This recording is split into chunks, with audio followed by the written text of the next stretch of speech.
நட்சத்திர கனவுகள் அத்தியாயம் 12. இருள் சூழ்ந்த நேரம் விடிவிளக்கின் வெளிச்சத்தோடு தன்னறையில் அமர்ந்திருந்த இளையராணியின் மனமோ சொல்லாவண்ண வேதனையோடு தவித்துக் கொண்டிருந்தது. மாலை நேரத்திலிருந்து அறைக்குள் அடைந்தவள்தான் இன்னும் வெளியே செல்லவில்லை. எப்போதும் அப்படி அடைந்திருந்தால் என்னவா, என்னாச்சு, எதுவும் பிரச்சனையா என தாங்கியவர்கள் இன்றோ முற்றிலும் ஒரு நாளிலே வெறுத்து ஒதுக்கினர். மற்றவர்கள் சரி, தன்னோடு இத்தனை மாதங்களாக உயிரோடும் உறவோடும் ஒன்றாய் கலந்த தன்னவன் கூட தனக்கு ஆறுதல் அளிக்காது எங்கு சென்றான்? தவித்து விட்டானே. தன்னை பலமுறை யோகமித்ரனின் கைபேசிற்கு அழைக்க அப்போதும் சுவிட்ச் ஆஃப் என்றே வர விழிகளில் கண்ணீர் வழிந்தோட காத்திருந்தாள். நேரம்தான் சென்றது. தனிமை அந்த நொடி மூச்சு முட்ட வைக்க தன் வயிற்றில் வளரும் குழந்தையை துணைக்கு அழைத்து சிறிது நேரம் பேசிக் கொண்டிருந்தாள். அப்படி பேசி பேசி 2 நாட்களாக அலைந்த களைப்பு மெல்ல சரிந்தவளோ நித்திரைக்கு சென்றாள். வெகு நேரம் கழித்து கதவினை திறந்து கொண்டு கலைந்த தேகத்தோடு வாடிய முகமாய் உள்ளே வந்தான் யோகமித்ரன். ஒரு புறமாக படுத்திருந்த மனைவியை கண்டவனுக்கு வேலைக்காரி சற்று முன் இவள் உணவருந்தவில்லை என கூறியது நினைவுக்கு வந்தது. இவள் உண்ணவில்லை என்றால் தனக்கு மட்டும் உணவு எப்படி இறங்கும்? பூஞ்சோலையாய் இருந்த வாழ்க்கையிலும் வண்ணங்கள் தெளித்து மகிழ்ச்சியை கொடுத்தவள் இவள் கவலைப்பட தன்னால் எப்படி நிம்மதியாக இருக்க முடியும்? அதே நேரம் இவளின் குடும்பத்தார் செய்ததும் தவறுதானே. தங்கள் அனைவரை விட பல மடங்கு வேதனை கொண்டது ருத்ராவே. எப்படி அவளின் மனதினை மாற்ற? வீட்டாரினை எப்படி சமாதானப்படுத்துவது? யோசனையோடு தவித்தவனோ மனைவியை கண்டான். அழுது வீங்கிய முகம் கண்ணீர் தடம் பதிந்திருக்க வாடிய கொடிமலராய் சரிந்தவளை கண்டவனோ வெளியேறிவிட்டு சிறிது நேரம் பின் பழங்கள் சிலதை கொண்டு வந்து அருகில் இருந்த டேபிளில் வைத்தான். உண்ணவில்லை என்பது தெரியும். இருந்தும் கஷ்டப்பட்டு போராடி நித்திரை கொள்பவளை எப்படி எழ வைக்க முடியும்? அதனாலே தானும் உடையை மாற்றிவிட்டு தன்னவளின் முகத்தை கண்டவாறு கரங்கள் அவளை தட்டி கொடுத்து வெளிமூடினான்.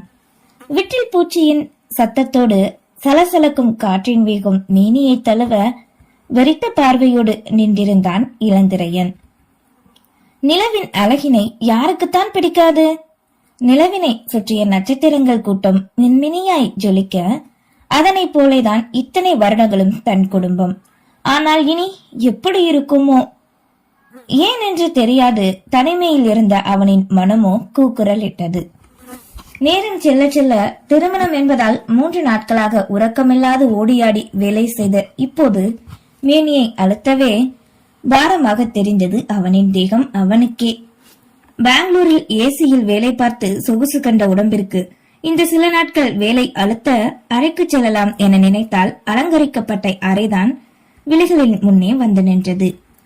இரவு உணவினை முடித்துவிட்டு அறைக்கு வந்த இளந்திரையனின் விழிகளில் விழுந்தது மலர்களால் அலங்கரிக்கப்பட்ட அறை. இது வேறையா? கல்யாணம் எப்படி நடந்ததுன்னு தெரிஞ்சும் இப்படி ரெடி பண்ணி வச்ச என்ன அர்த்தம்? ஆமா, இத பார்த்தா மதியோட மனசு என்ன நினைக்கும்?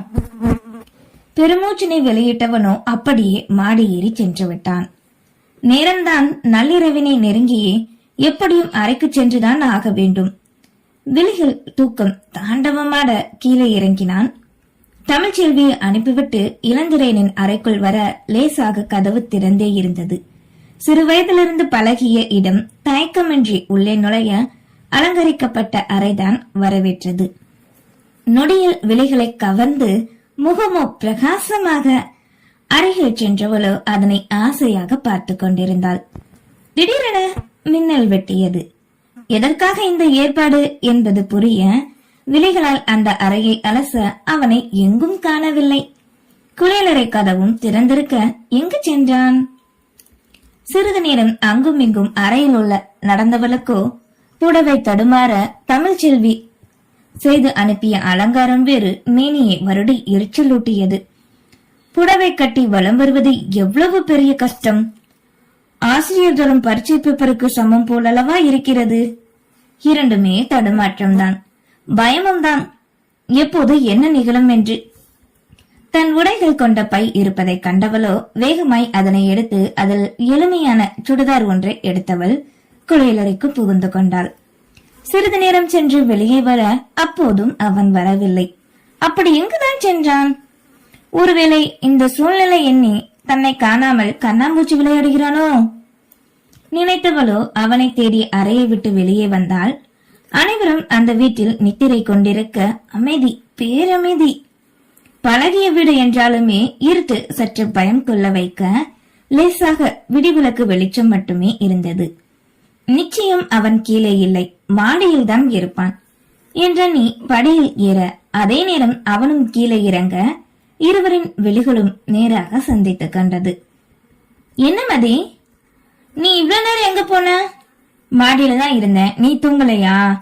கேட்டவாறு அவளை தாண்டி செல்ல அவனின் பின்னே இறங்கியவளோ உடன் நடந்து வந்தாள். இல்ல, தூக்கம் வரல மாமா, நீ வருவேன்னு பார்த்தேன், வரல, அதான் தேடி வந்தேன்.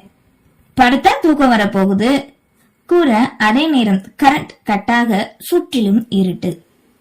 அருகில் இருப்பவர் கூட விலைகளுக்கு தெரியாத அளவுக்கு கும்மிருட்டு. இதே தன் வீடு என்றால் ஜாக்கிங் வாக்கிங் என பயமில்லாது வலம் வருபவள். ஆனால் இங்கோ அந்த நீண்ட வறண்டாவில் அறை கூட தெரியவில்லை கண்களுக்கு. மாமா, பயத்தோடு அழைக்க அவனிடமிருந்து பதில் இல்லை. மாமா, இல்ல மாமா, சற்று கத்தி அழைக்க அப்போதும் அமைதிதான். மாமா, இங்கதானே இருந்த, எங்க போன? மாமா, எனக்கு பயமா இருக்கு மாமா. பதறிக்கொண்டு காற்றில் கரங்களை துளாவியவாறு அலைப்பாய சற்று தள்ளி நின்று இருளுக்குள் அவளின் செய்கைகளை குறும்போடு ரசித்தான். மாமா, ஏதாவது பேசு மாமா, இருக்கியா இல்லையா?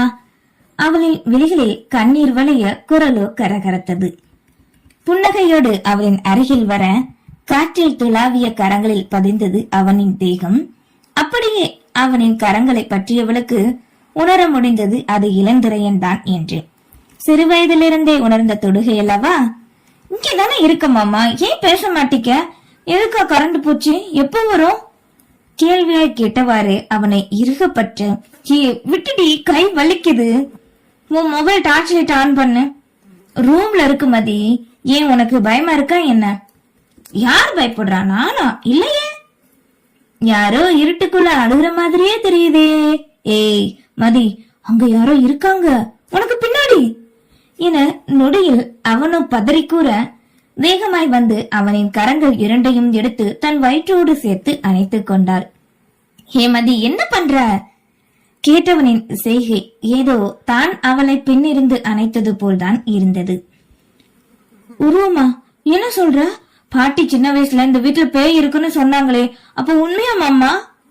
பயத்தோடு குரலோ நடுநடுங்க கேட்க தன்னோடு சேர்த்து சாய்ந்தவாறு நின்றவளை சுகமாய் தாங்கியவனோ பின்னே இருந்த சுவரில் சாய்ந்தான். அவன் கட்டிய மஞ்சள் கயிறின் வாசமும் கூந்தலில் சூடிய மல்லிகையின் வாசமும் அந்த நொடி அவனின் நாசி தீண்டி உள்ளம் வரை நிறைந்திருந்தது. மாமா, ஏன் அமைதியா இருக்க? சொல்லு, பேய் இருக்கா? அஸ்கி வயசிலும் மெல்ல கேட்டு பார்க்க அவனால் எங்கே பதில் கூற முடிந்தது? அவளின் பாரத்தை தான் தாங்கியிருந்தான். விட்டால் அவனின் மேலே ஏறி விடுவாள் போல் ஒட்டி கொண்டு நின்றாள். மதி, உன் மண்டை இடிக்குதுடி. போஸ்பாட மாதிரி தேவாவை விட நெடு நெடுன்னு வளர்ந்துட்டு இப்ப ஏன் உயர இடிச்சுக்கிட்டு இருக்க? அவளோ சிடுசிடுவென கத்த. நான் விலக மாட்டேன், விலகுனா நீ போயிருவேல. எதுக்கு கரண்ட் வரல? நீ ஏன் உன் மொபைல் ரூம்ல வச்சுட்டு வந்த? எனக்கு இப்பவே லைட் வேணும். புலம்ப வாய் விட்டே சிரித்தான். ஹே, ஒண்ணு இல்ல மதி, நான் ஏதோ விளையாட்டுக்கு தான் சொன்னேன். உருவம் இல்ல, ஒரு மண்ணும் இல்ல, விலகு முதல்ல. அதட்டலாய் கூற பாட்டி மாமாவும் எனக்கு கதை சொல்லிருக்காங்க. மாடியில பேய் இருக்கு, இருட்டான நேரத்துல வரும்னு சொல்லிருக்காங்க. இப்ப ஏன் தேவையில்லாம கரண்ட் போச்சு? ஒருவேளை அந்த பேய் வந்துட்டோ? பயத்தோடு பிதற்றிக் கொண்டே இருந்தாள்.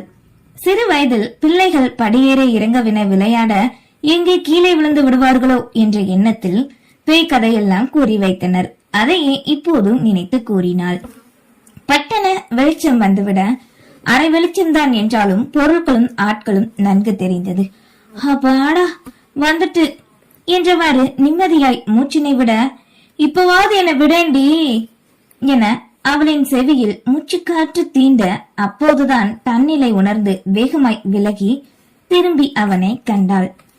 சுவற்றில் சரிந்தவாறு இருந்தவனோ அவள் விலகியதும் மூச்சு வாங்கி அவளின் தலையழுத்திய தன் நெஞ்சினை நீவி விட்டான். அதனை கண்டு கிண்டலாக, என்னாச்சு மாமா, இருட்டுனா உனக்கு பயமா? நான் வெளிப்படையா பயந்தேன், நீ உள்ளுக்குள்ளே பயந்துட்டியோ? விட்டா மூச்சு முட்டையை செத்துருவா போல. புருவம் உயர்த்தி கிண்டலாக கேட்க, ஒன்னா கையை முறுக்கி கொண்டு தன்னை நொடியில் படுத்தியதால் தலையில் குட்டினான். ஏ விடு, எனக்கு வலிக்குது மாமா, விடுடா. கத்த அவளின் சத்தம் அதிகரிப்பதை உணர்ந்து அட்டியை நிறுத்தி காதனை பிடித்து திருகியவாறு தங்களின் அறைக்கு அழைத்துச் சென்றான். மாமா, இது நமக்கு முதலிரவு. படுக்கையில் இருந்த மலர்களை கண்டு கூற, ஆமா, அதுக்கு என்ன, கொண்டாடணுமா? கூலாக அவன் கேட்க பட்டன திரும்பி அவனை ஆழமாக கவனித்தாள். இது என் பிறந்த நாள கொண்டாட. ஏ இப்போதான் ஆகுறது எனக்கு. தேவா மாமாக்கு இன்னைக்கு பிறந்த நாள், நான் விஷ் பண்ணவே இல்ல, மறந்தே போயிட்டேன் பாருங்க. மணி என்ன, 11 தானே, அப்போ இந்த நாள் இன்னும் முடியல, போய் விஷ் பண்ணிட்டு வந்துடுறேன் கூறியவாறு அறையை விட்டு வெளியேற முயல அவளின் இடையை தாண்டிய கூந்தலை பிடித்து இழுத்து தடுத்தான். ஐயோ வலிக்குது, விடுமாமா. நீ என்ன லூஸ் வாடி, தெரிஞ்சுதான் பண்றியா இல்ல வேணும்னே பண்றியா? நீ ஒன்னும் ஸ்கூல் படிக்கிற பொண்ணு கிடையாது, படிச்சிருக்கிய தவிர கொஞ்சமாவது புத்தி இருக்கா? இப்படிதான் ராத்திரி நேரம் அடுத்தவங்க ரூம் போய் தட்டுவியா? அடுத்தவங்க இல்லல, தேவா மாமா தானே. கூற வந்தவளுக்கு பெண்தான் நினைவுக்கு வந்தது. அவனுக்கும் திருமணம் முடிந்து விட்டது, இது முதலிரவு என்று. யாழ்மதியின் மனமோ என்ன முயன்றும் தான் வாழ்க்கையை என்று மாறிய பின்னும் கூட வழக்கம் போல் எப்போதும் இருந்த மதியாகவே அனைவரும் தனக்கு உரிமைப்பட்டவர்கள் என்ற எண்ணம் தான் தோன்றியது. முகமோ வேதனையில் சுருங்க, மதி இங்க பாரு. படுக்கையில் அமரவே சற்று முன் இருட்டில் இருந்த போது கூட வாயோயாது பேசியவள் சட்டென மௌனமாகி விட்டாள். அவளையே பார்த்தவாறு இருந்தவனும் அருகில் அமர்ந்தான். மதி அழைத்தவாறு அவளின் தோளில் கரம் போட்டு வளைத்துக் கொள்ள அவனின் தோள்பட்டையில் மென்மையாய் சாய்ந்து கொண்டாள். நன்றி.